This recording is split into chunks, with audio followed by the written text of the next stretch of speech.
Këto ishin dy fjalët kyç në urimin e pavarësisë, që s'ka bërë vaki. Tani, në gjithë këtë situatë, ne tashmë e dim që ata si pikë të levës së Arkimedit kanë zgjedhur SPAK-un dhe GKK-n, dhe jo dy krahët e politikës, jo klasën politike drejtuese, as opozitën që e shikojmë dhe as mazhorancën. Kështu që në këtë kuptim, situata përpara zgjedhjes së kreut të SPAK kishte dy kandidat që viheshin baste.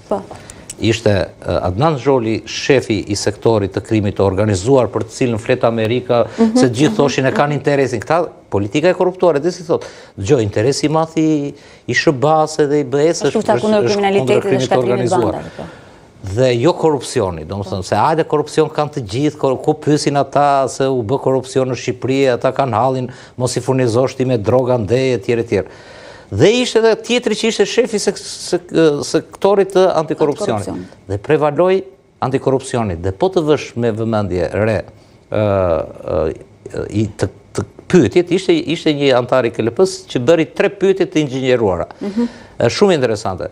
Pyetja e parë ishte, kë do vini juve të katërtve, kë vini ju më prioritet, krimin e organizuar apo korrupsionin?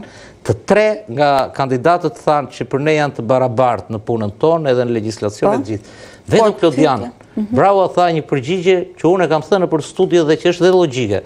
E bëri krimin e organizuar dhe korrupsionin, i bëri organik dhe tha, këta tha, krimi i organizuar dhe korrupsioni, për mua tha, janë gati e njëjta gjë, tha. Krimi i organizuar furnizon korrupsionin. Dhe është e vërtet, kush e ka bërë krim të organizuar, krimin ordiner? Ne jemi nga start të vjetër, unë i kam njohur gjitha. Kush e bëri biznesmen? Politika. Kush jep leje ndërtimi? Kush jep pushtet në të gjitha drejtimet? Pushtet, kush e bërë? Unë nuk shkruajnë do të vrasin njëri tjetrin dhe u vra biznesmeni. Ai është trafikant. Po janë bërë biznesmen.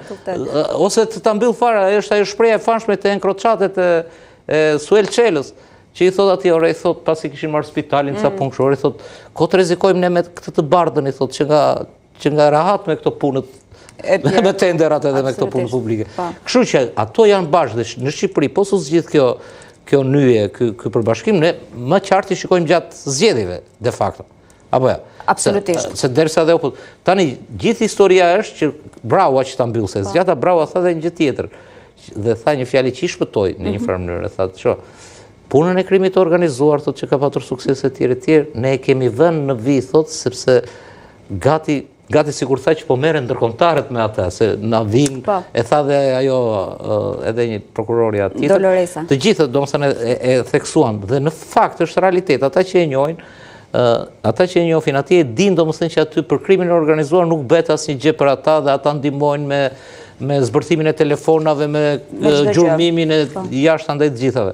Kështu që, por tha Braua tha, ne jemi mbrapa tha tek korrupsioni dhe ai gati shpalli që nëse më zgjidhni mua, ky është misioni im. Ky është prioriteti. Duke mos e lënë hapur atë. Dhe është fakt që për mendimin tim, pavarësisht nga buja që bëhet këtu për 4-5 emra, se për 4 emra bëhet gjithë kjo lojë. Bëhet për Erion Velin, për Ilir Metën, për Fatmir Mediun, për Sali Berishën, për Arben Ahmetajn, Doli dhe Belinda, që në fakt është njësuar me Edi Raman. Këta 5, po për mua nuk ka filluar lufta e vërtet kundër. Dakor, këta janë. Këta po rezistojnë sa për gjithë korrupsionin. Është vërtet që s'ka filluar, sepse në çdo rast e gjithë lufta e SPAK-ut e fokusuar nga korrupsioni përsëri nuk kemi dekurajim sipas raportit të. Dhe këtë e pranoi Braua. Me korrupsionin. Zeri tha që ne po e luftojmë, sa po e luftojmë deri tani ai nuk po pushon. Ose nuk po trishet. Të luftosh korrupsionin çdo të jesh çik merakli për të kaluar letër më letër siç kalohet paraja kur numërohet, ashtu do të shqyrto gjitha. Zoti Bravo tregoi fare mirë se sa merakli ishte punën e tij kur kishte marrë gotën e ujit me vete për të treguar dhe një farë qytetarie që ujin do e pi me gotë, nuk do e pi me bidon. Dhe merakliun të punë të tillë besoj të dëshmoj fare mirë edhe gjatë ushtrimit të detyrës. Vlen tek sot gjithë prokurorët e SPAK-ut gjatë gjithë kohës kanë kryer trajnime nga partnerët ndërkombëtar.